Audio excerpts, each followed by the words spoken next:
Hi friends, నేను మీ శివకాళిని.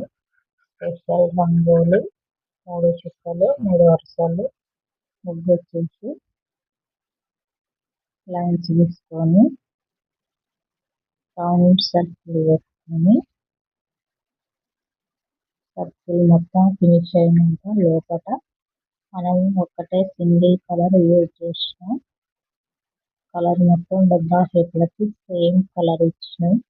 మొత్తం ఒకటే కలర్ ఇచ్చిన కాబట్టి లైట్ కలర్ రబ్ చేసి దాని మీద లైన్స్ కొట్టుకుంటే కలర్ కొంచెం డిఫరెంట్ మన లైట్స్ కొట్టుకుంటే మంచి ఫ్లవర్ వస్తుంది. కాబట్టి సర్కిల్ ఇచ్చుకొని మళ్ళీ కలర్స్ సింగిల్ కలరే యూజ్ చేసిన నేను.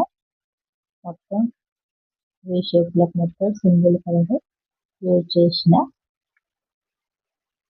కలర్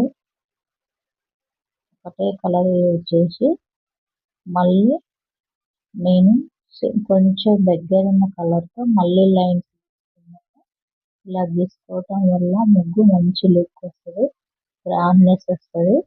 పైన మళ్ళీ ఆకు మోడల్ వేసుకుంటున్నాను. ఆ గ్యాప్లో ఆకు మోడల్ వేసుకొని స్పెషల్గా ఆకు రియల్గా ఉంటుంది. ముగ్గుతో వేసినట్టు అనిపిస్తుంది, రియల్ ఆకులాగా అనిపిస్తుంది. నీట్గా వేసి చూపిస్తున్నాను ఫ్రెండ్స్. ఈ ఆకు వచ్చేసి నేను 2 కలర్స్ యూజ్ చేసినాను. దీనివల్ల ఆకు మంచి లుక్ వస్తుంది. అందుకే నేను ఆ లుక్ ఇచ్చినాను. మంచి లుక్ ఇచ్చి చిన్న డిజైన్ వేసుకున్నాను ఆకుల మధ్యలో. ఇలా మీరు ట్రై చేయండి ఫ్రెండ్స్. మస్తు వస్తుంది ముగ్గు వచ్చేసి, నీట్గా అనిపిస్తుంది. చూడటానికి గ్రాండ్ లుక్ వస్తుంది, రాయల్గా ఉంటుంది ఫ్రెండ్స్. ముగ్గు వచ్చేసి నీట్గా చూపిస్తున్నాను ఫ్రెండ్స్.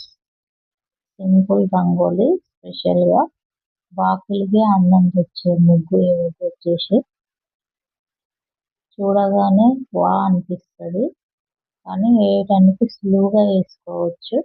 ముగ్గు వచ్చేసి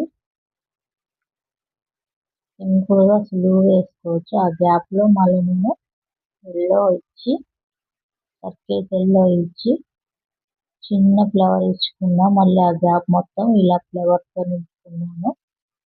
దీనివల్ల మంచి లుక్ వస్తుంది. ముగ్గు మొత్తం ఫినిష్ అయింది ఫ్రెండ్స్. ఇలానే వచ్చింది. నీట్గా స్పెషల్గా చూపించినాను ఫ్రెండ్స్. నా ముగ్గు మీకు నచ్చినట్లయితే సబ్స్క్రైబ్ చేసుకోండి, లైక్ చేయండి, షేర్ చేయండి, కామెంట్లు పెట్టండి ఫ్రెండ్స్. ముగ్గు ఎలా వచ్చిందో చెప్పి ఒక కామెంట్ పెట్టండి ఫ్రెండ్స్.